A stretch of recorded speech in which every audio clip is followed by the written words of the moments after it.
άσχημα μετανοίες θα μπορούσες να χαρακτηριστείς το προσωπικό του ανάπτωσμα.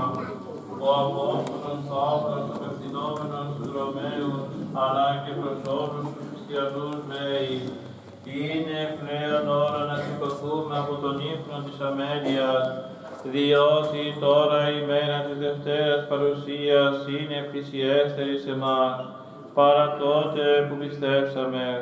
Η ζωή αυτή που μοιάζει με νύχτα σκοτεινή προχώρησε, ενώ η μέρα της άλλης ζωής πλησίασε. Αποχώμεθα ούν τα έργα του σκότους και ενδυσσόμεθα τα όπλα του φωτός.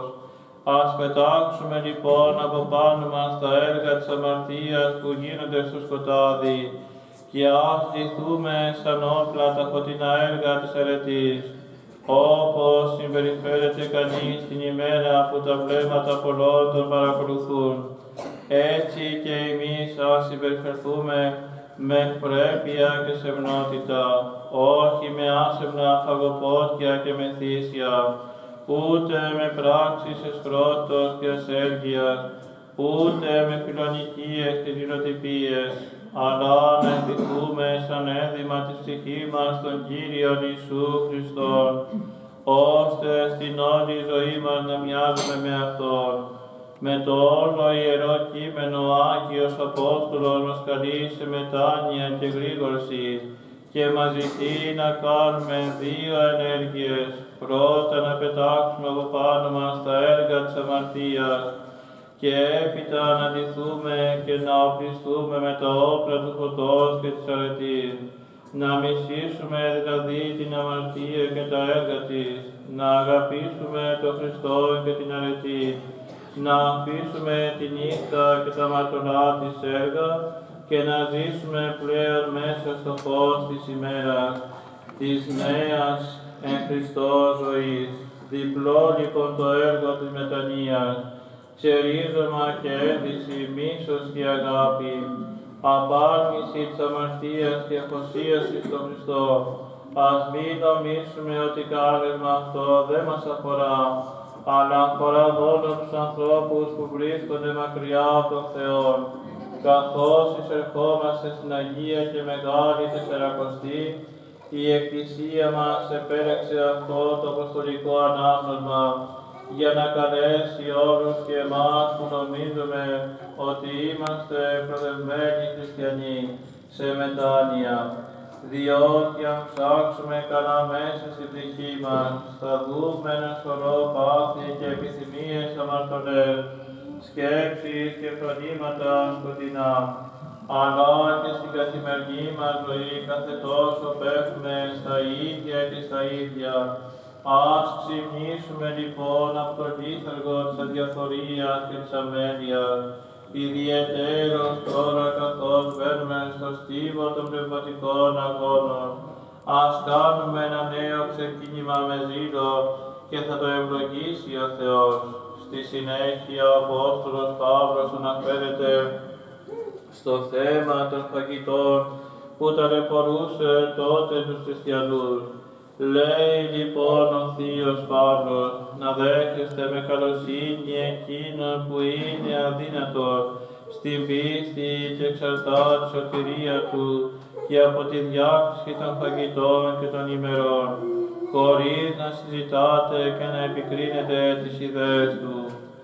Άλλος βέβαια πιστεύει ότι δεν απαγορεύεται να φάει όλα τα φαγητά, ενώ ο αδύνατος στην πίστη τρώει λαχανικά και αποφεύγει τις άλλες τροφές, από το φόβο μήπως μολυνθεί από αυτές.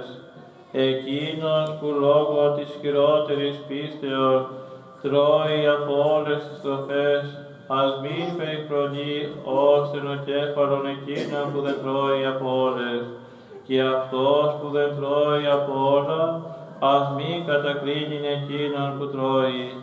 Άλλωστε ποιος είσαι εσύ που κατακρίνεις ξένο δούλο, αυτός δεν έχει εσένα Κύριον ανά των Θεών. Για τον Κύριον λοιπόν μένει σταθερός υπεύθυν πνευματικά. Μάθε λοιπόν ότι ενώ εσύ κατακρίνεις, αυτός θα μείνει σταθερός στην πίστη. διότι ο Θεός έχει τη δύναμη να το ανορθώσει και να το στερεώσει. Παίρνοντας αφορμή από το ζήτημα των τροφών, ο Θείος Απόστολος ξεσπάζει το φοβερό πάθος της κατακρίσεως, που πάντοτε ταλαιπωρούσε και ταλαιπωρεί ιδιαιτέρως τους πιστούς.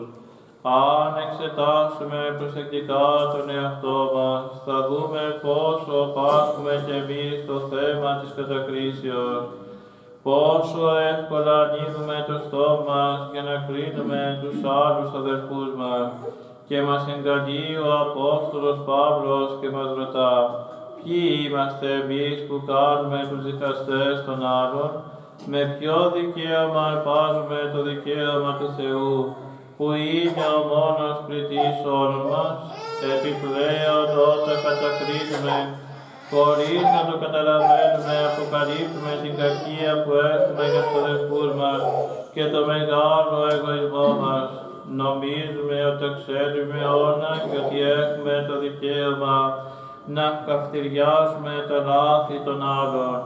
Κατακρίνουμε αυτά που βλέπουμε και δεν ξέρουμε ότι οι άλλοι μπορεί να μετανόησαν, ενώ εμείς μένουμε σκλάβοι στο ολέθριο πάθος μας. Κατακρίνουμε, διέν αποκτήσαμε ακόμα συναίσθηση και φροντίδα για τα δικά μας αμαρτήματα. Εμείς καθημερινά ασφάλουμε σε χειρότερα αμαρτήματα και κατακρίνουμε τους άλλους. Διώχνουμε όμως έτσι τη χάρη του Θεού που παραχωρεί ο Θεός και πέφτουμε στα ίδια αμαρτήματα, κάποτε και σε άλλα βαριά ακόμη και σε αρχικά, για να ταπεινωθούμε και να μετανοήσουμε. Ας προσέξουμε λοιπόν πολύ και ας ζητήσουμε μετάνοια από το Θεό να μας δώσει τη χάρη Του, να απαλλαγούμε από την κατάκτηση. Διαφορετικά με την κατάκτηση οδεύουμε σε ένα από τους σημότερους δρόμους για την κόλαση.